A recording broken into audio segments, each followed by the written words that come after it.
Welcome to another Behind the Wall segment. I'm David Hutchins, Managing Editor of VOA Middle East. Tens of thousands of protesters staged rallies both for and against President Ali Abdullah Saleh this week. Now, Saleh is in Saudi Arabia recovering from an attack on his life and injuries that he sustained last month. No one knows if he's going to return. In fact, earlier this week, Yemen's acting leader, the vice president, did say President Saleh was severely wounded, and he was even uncertain if the president would return. If he were to return, it's still unclear whether it would be a political solution. After all, Saleh has backed out of peace negotiations 3 separate times. For weeks, we here at VOA Middle East has been trying to get a sense on what's happening on the ground in Yemen through social media and other means, and this week we think we have a breakthrough. First of all, we want to give you guys a visual sense of what's going on in the country, both through YouTube and through webcam video. I'm sitting here with Jessica Childs, who's one of our social media reporters and also been networking with activists and journalists throughout Yemen this week. What can you tell us, Jess? Well, there's been a lot of worry throughout the international community that this might be the first failed revolution of the Arab Spring. However, the activists I spoke with are not ready to accept defeat, and they believe that democracy will prevail over Saleh.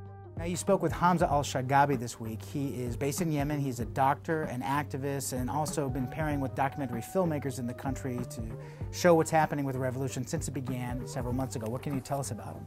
Well, I found Shagabi after networking with people inside of Yemen for weeks. Luckily, he has his own YouTube channel called Surgical X, where he's produced some compelling clips illustrating the point of view of an activist.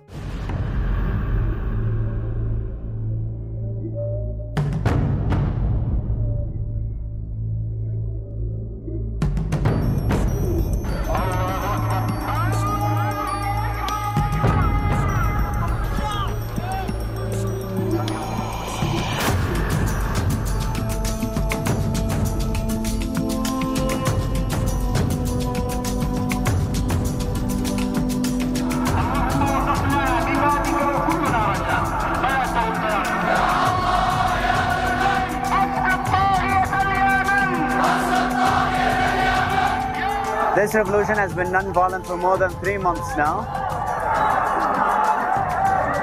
And Islam is definitely a part of this perception. Martyrs are in the heart of this. And the desire for justice is also a part of this.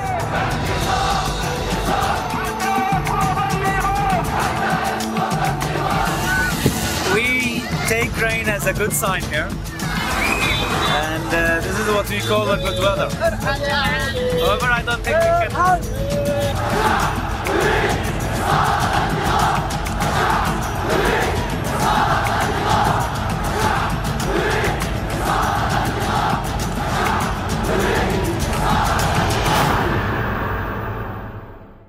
I also had a chance to talk with Shagabi on webcam video, and I asked him if the youth would accept a brokered peace agreement rather than the ideal democracy that they are envisioning. The people took off to the streets with specific demands in their mind. A political deal that doesn't satisfy what they went for, what they died for, what they have been chanting for the past 5 months or more. Reports say that Saleh is too injured to return to Yemen at this point or give his proposed speech. How has this affected the youth movement, or has it had any effect at all? Everyone knows now with the stretching back and forth, he's doing well, he's not doing well, he's walking, he is not, he had a major surgery, he's going to talk, he's burned, he is not. The whole thing with his medical condition has been a monkey circus. And it's really demeaning to the intelligence of the people. I'm a doctor and I'm familiar with this kind of injuries and everything that has been going around in the media regarding his health.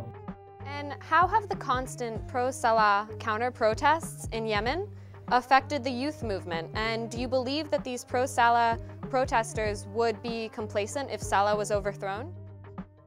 Pro-Saleh protests have been fully sponsored by him, and of them being paid per day has been more than accumulated and beyond doubt. So those are just people that he's gathering. Some of them are from the Republican Guard. Some of them are from several aspects from his security forces, and some of them are just people who had nothing to do for the day, and they were paid and they went.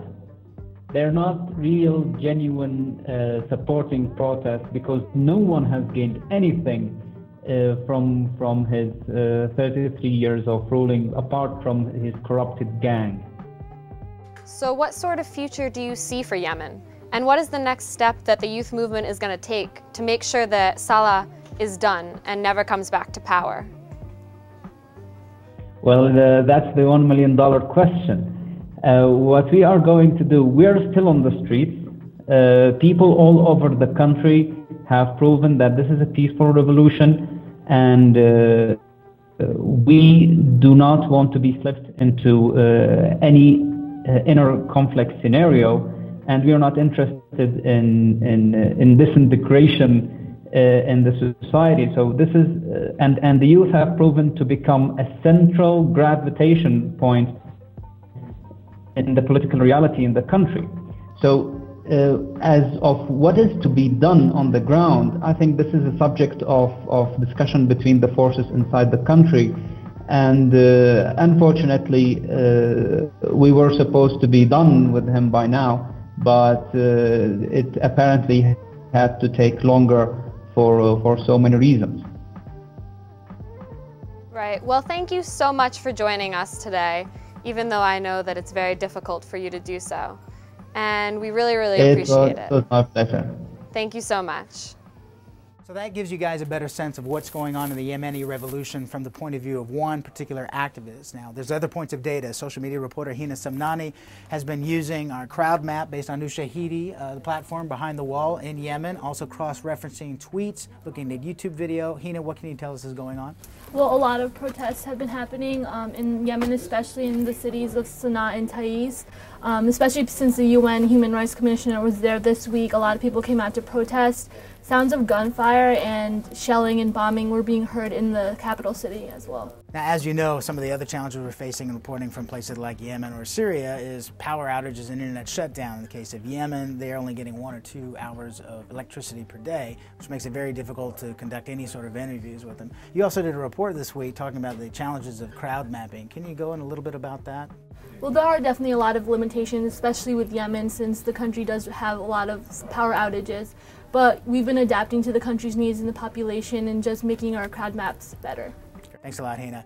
That's another Behind the Wall coming from VOA Middle East, this time on Yemen. Keep in mind, we cannot do this without you participating in both our maps, tweeting with the hashtags. You can find out all the information from Hina's report and how we do our Behind the Wall segments at voanews.com/ME. Thanks a lot, and we'll talk to you soon.